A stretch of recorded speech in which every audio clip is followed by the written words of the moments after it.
What's up, HPA? Jackson Bird here, your official Project for Awesome guide. Today, we're going to be going over how to participate and how to win. If you don't know, Project for Awesome is the Harry Potter Alliance's campaign to win a grant in the Project for Awesome. If you don't know what the Project for Awesome is, pause this video, go here, and then come back. Now, while I'm making this video with Harry Potter Alliance members in mind, and I would love if you pick the HPA as your charity in the Project for Awesome, these tips can be broadly applied to any Project for Awesome video, and really any video. But first, some Project for Awesome details. On offer for winning Project for Awesome this year, you can get all the details at projectforawesome.com, where you will also find a checklist of elements that we recommend including in your video. This checklist is how you'll win points, and if you're in first place, all of that cool stuff I just mentioned. There are some goofy things on there for bonus points, but most heavily weighted are the things that will help you make a great, effective video. Because winning Project for Awesome is cool. I mean, you saw the mug, right?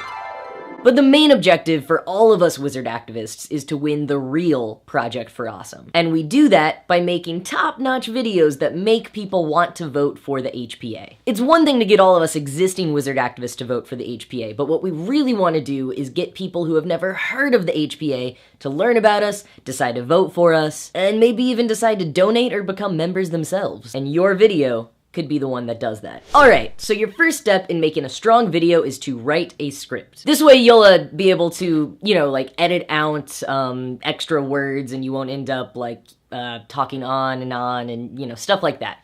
Get what I mean? And as a bonus, it'll be easier to edit afterwards. So as you're writing that script, keep an eye on that P for A checklist. Include basic facts about what the organization is, your relationship to it, how you've participated in it, the impact that it's made on your life or your community, why other people should care about it too, and most importantly, why you think people should vote for the HPA. Go back over your script a few times to make sure that everything you're saying would make sense to someone who's never heard of the HPA. And make sure your script is written in your voice, that it all feels comfortable. I often like to speak out loud while I write my scripts, or even just record myself talking and then transcribe it later. That way I capture my natural rhythm and word choices. Now lastly, pay attention to your pacing and length. Remember, on Project for Awesome Day, people will be watching so many videos. They're not gonna wanna sit down and watch a super long video. And you might even need to catch their attention right away in the first couple of seconds. So try to keep your video under 2 or 3 minutes, or about 1.5 pages single-spaced. And now that you've written a clever, concise, heartwarming script, it's time to set up the camera. Now you don't need to have a fancy DSLR to make a good-looking video. There's some basic techniques you can use to get any video, even one you shot using your iPhone or an old hand-me-down camera, looking professional. Your production value doesn't have to be perfect. That's not the point of Project for Awesome. The goal is for it to be good enough to not distract from the content of the video. First of all, lighting is key. If you don't have actual lighting equipment, shooting during daylight is a great option. You can also just get a lamp and put it behind your camera. But if you wear glasses, watch out for glare. You also want to think about your background. Is it really bland? Are you wearing clothes that wash you out against the wall? Do you have any items with swear words or logos in them in the background? Do you have your dirty clothes laying out in the background? You want to aim for a background that's warm and inviting, but not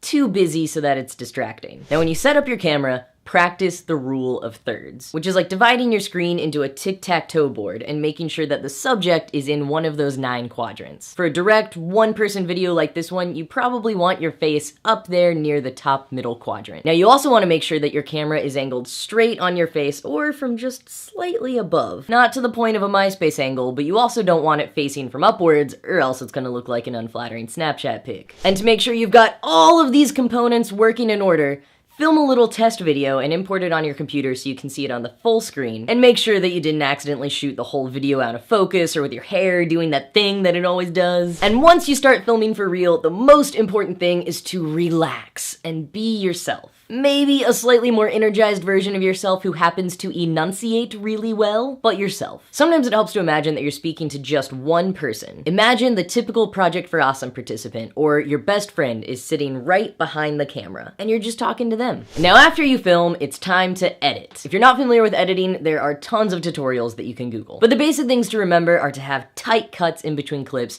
and to not be afraid to cut out something that you had scripted, so long as the video still makes sense without it. Remember, keep it under 2 to 3 minutes. Now, if you want to use background music, be sure you have permission to be using the song. I recommend browsing the music library on the YouTube Creator Studio. And be sure the music isn't too loud, that we can still hear you speaking without it being super distracting. Listen to your video with and without headphones on to get the audio levels just right no matter how someone is listening. You can even play the video for a friend or a roommate to double check that they can hear everything satisfactorily. Plus, they might be able to give you good feedback on the pacing of the video or any jokes that fell flat. Okay, after all of that, it is time to upload. The sooner you do it, the more time people have to vote on your video. Over on projectforawesome.com, we have thumbnails available in all of the Hogwarts house colors that you are welcome to use on your video when you upload it. Be sure the title of your video includes something along the lines of Project for Awesome and Harry Potter Alliance. Go ahead and throw those into the description box and the tags so when people search, your video comes up. And do not forget to put the link to vote for the HPA in the description box too, which you will not get until you upload your video on the official Project for Awesome website. This is the most important part so that people can vote for it. Go to projectforawesome.com and submit your uploaded YouTube video there. And now that you've got the link for people to vote on it,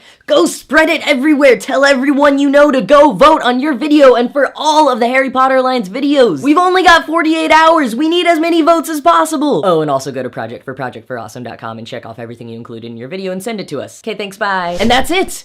Now you are well equipped to make a kick butt Project for Awesome video. Leave the video that you made down in the comments because I can't wait to see it, and I can't wait to join you all this weekend for the happiest time of the year. Please go forth and have a wonderful Project for Awesome, donate to the Indiegogo, and get everyone you know to vote for the HPA. DFTBA.